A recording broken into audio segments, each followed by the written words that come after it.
Reality therapist perception. Hello and welcome back to this week's episode of Reactivity TV. I'm Amy. And I'm Catherine. This week we're talking about the new series on Apple TV called Platonic.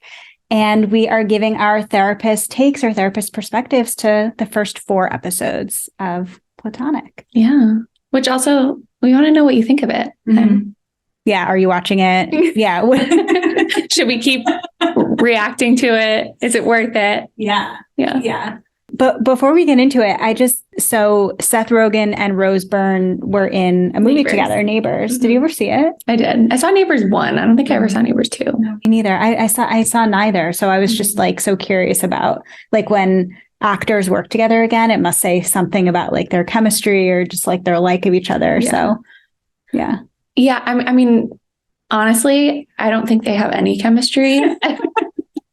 Like romantically, which makes sense for this work now, or like Neighbors, maybe that's what people saw, and that's how they created the show. Yeah, that's how they identified these two. Yeah. So the show. Will and Sylvia are around 40-ish, I think, is what we're meant to believe, in their 40-something reconnecting. Mm-hmm. So I know we had some kind of like general themes that we both saw, and then there were some more specific moments. So what kind of stood out to you?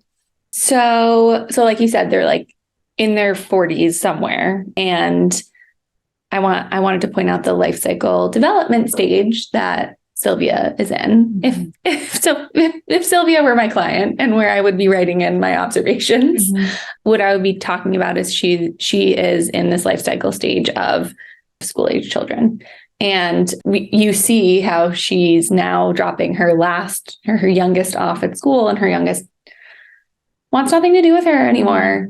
She's over it. She's in kindergarten now, and she is gone. Mm-hmm. And we often see that in these big transitions, whether it's parents becoming parents, or kids going off to school for the first time, or kids becoming teenagers, and how all of these things really shake up a family. Mm-hmm.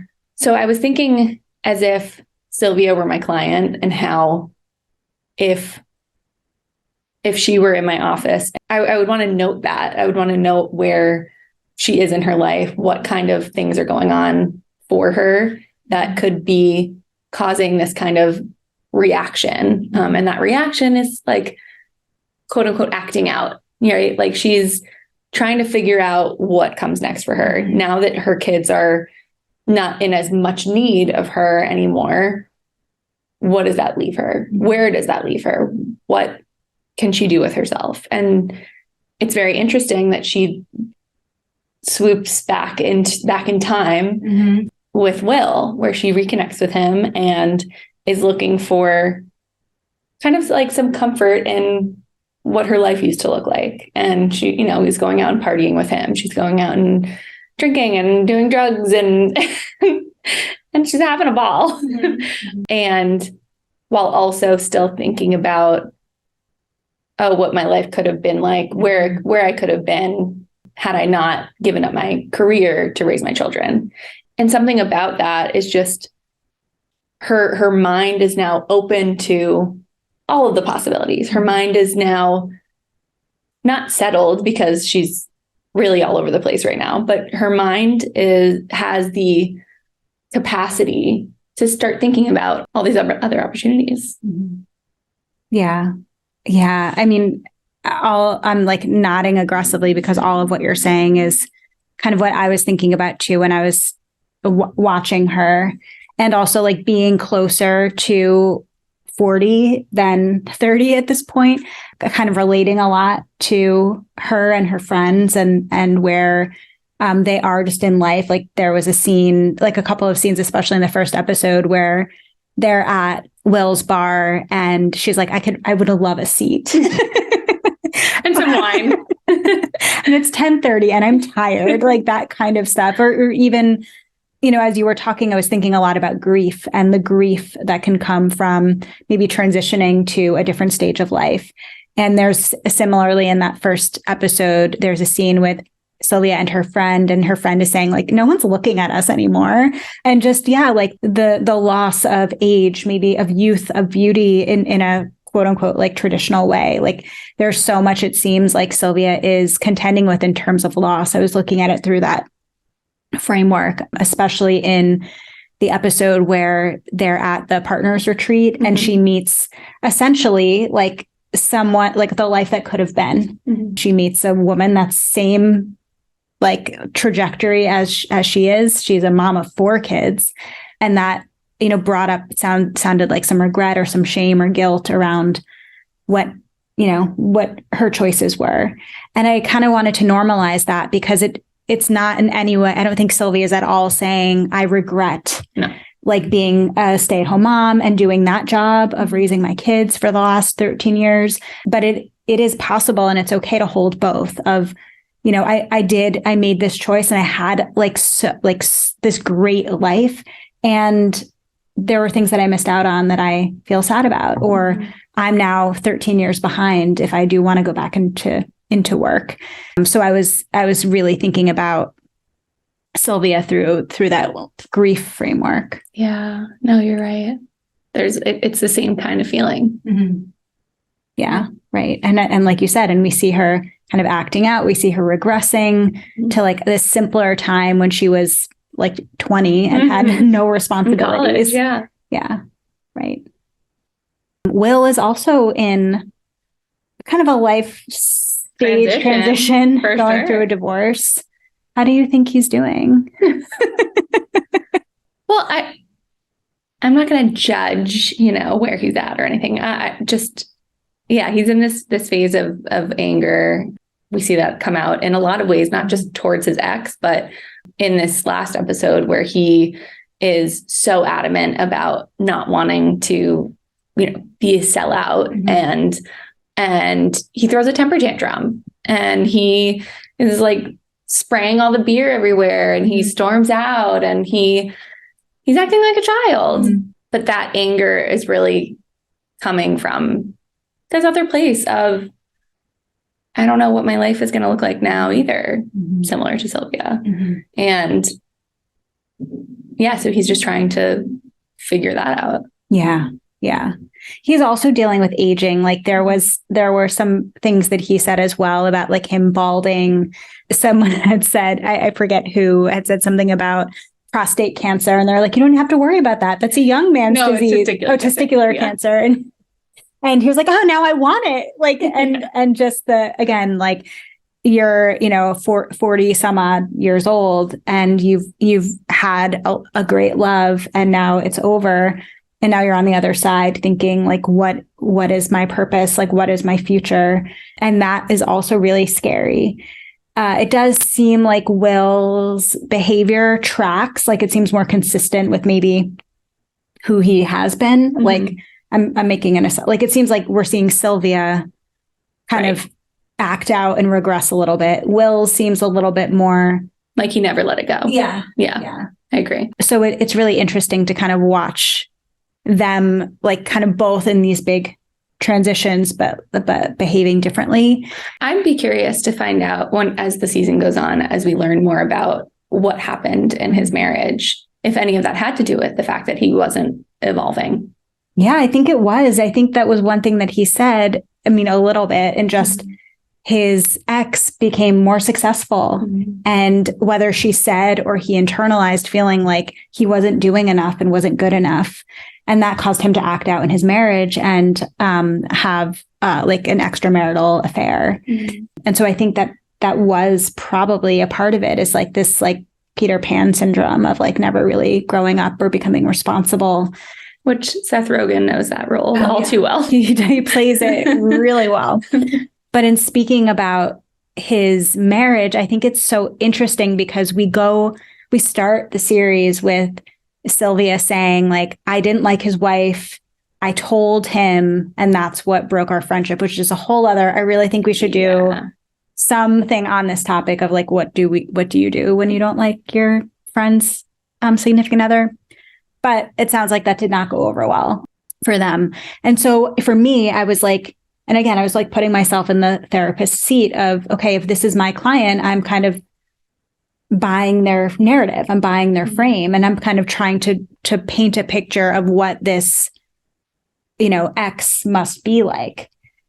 And was making a lot of assumptions. And then we meet her after they crawl through the doggy door of their home, and we hear Will's ex-wife say, your friendship is essentially enmeshed, that they would be on dates, the three of them together, that he was wearing clothes that Sylvia bought for him. And we're seeing he would talk to her at 4 in the morning. At 4 in the morning. Yes. The clear lack of boundaries that exist between Will and Sylvia. And we see that, again, progress through the first 4 episodes when Sylvia makes a decision about not proceeding with buying a home, which, okay, good decision, but that's a family decision, not a Will and Sylvia decision. And so it seems like when they're together, they kind of lose all sense of everyone else. Mm-hmm. It does seem like Sylvia might be a little more aware of how her husband Charlie might feel about it.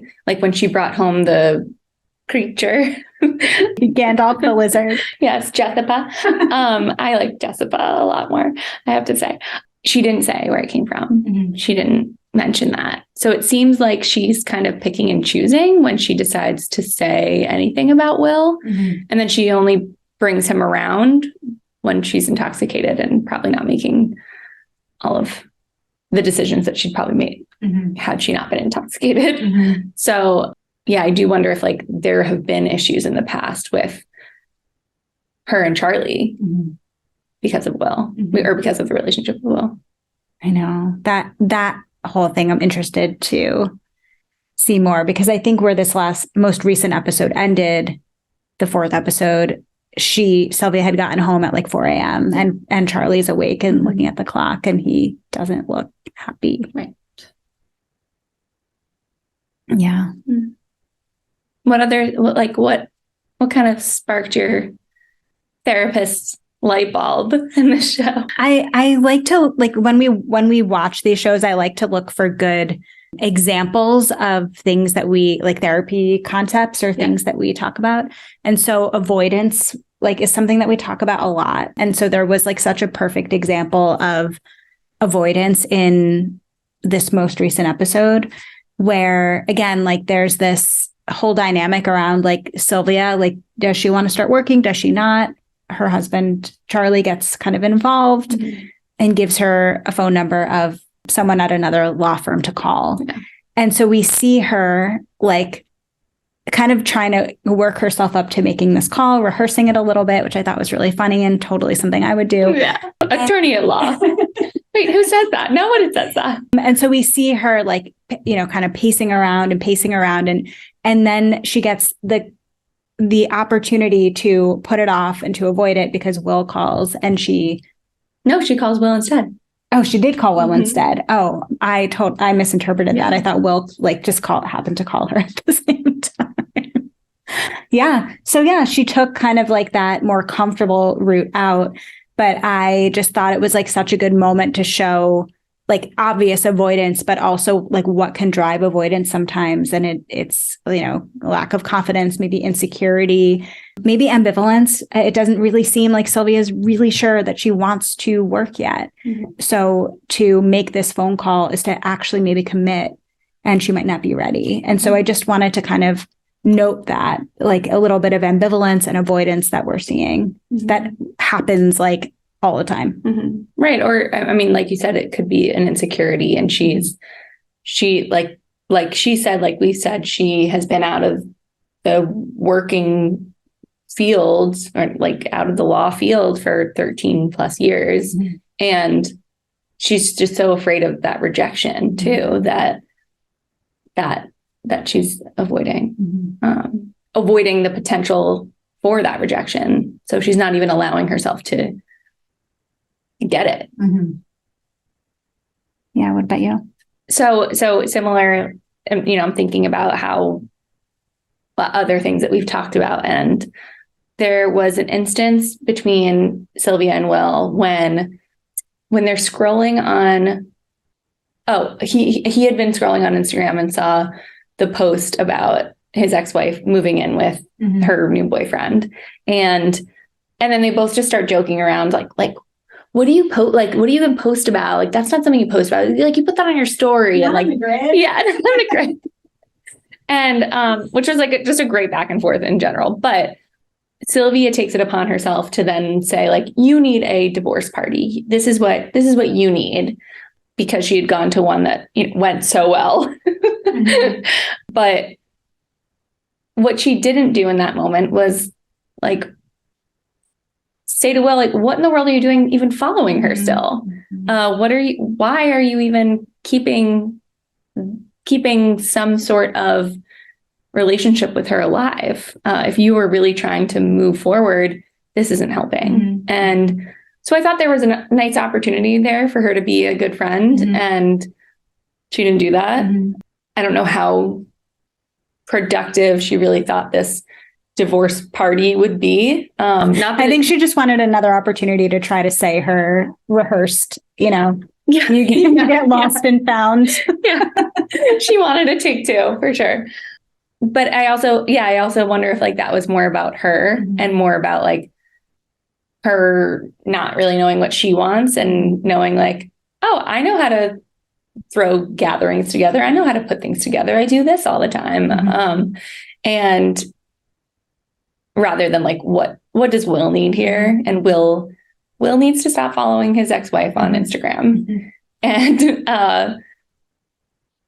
And this is a really sticky subject because we're all so connected. We're all so aware of what other people are doing. And yet people are so reluctant to make that a cutoff, mm-hmm. when in reality, that's something that, well, one, didn't used to exist. Mm-hmm. It didn't used to exist that we could still know what somebody else is doing other than word of mouth and asking people. Mm-hmm. Like, it's right in front of us. And if it's right in front of us, it's not doing us any favors. Mm-hmm. So, yeah.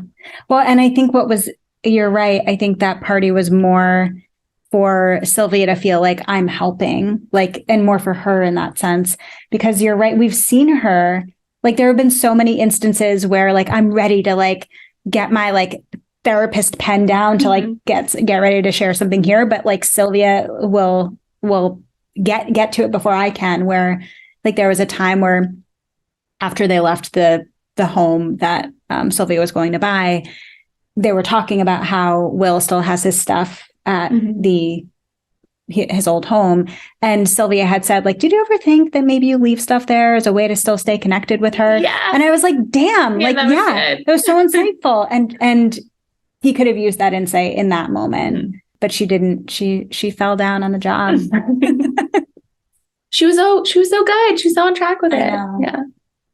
So yeah, really interesting. I mean, it will be a really interesting dynamic to follow, because I think on the one hand, like they do, because of their deep or long lasting friendship, like they do push each other to do things that maybe the like other people in their life couldn't get them to do, but they also seem to hold each other back in some way. And I don't know how healthy of a dynamic it is, but I will be really interested to see like how their friendship impacts the other relationships in their life and vice versa. Yeah, I think that's going to be the whole thing that's going to unfold. Yeah. So there is a new episode that's coming out the day that we're recording this, mm-hmm. and they're releasing one a week mm-hmm. until end of or mid-July. Mm-hmm. So yeah, we'll come back with more. Yeah, we'll come back with more. So long as you want us to. Yeah, let us know. Again, are you watching? Do you like it? Did you laugh? Did you think it was funny? Did it come up after you were done with Ted Lasso too and thought, this could be good? We're also going to be talking about The Bachelorette, which is coming up later this month. And we're going to be talking about The Bear season 2, yes. which we're both really excited about, which I'm excited about. So yeah, let us know what other shows. I know there's a lot of new stuff coming out in June. Mm-hmm. So even if there's a movie that you want us to give our therapist take on, new or old, we're up for that. So let us know in the comments. But until next time, we'll see you. Take care.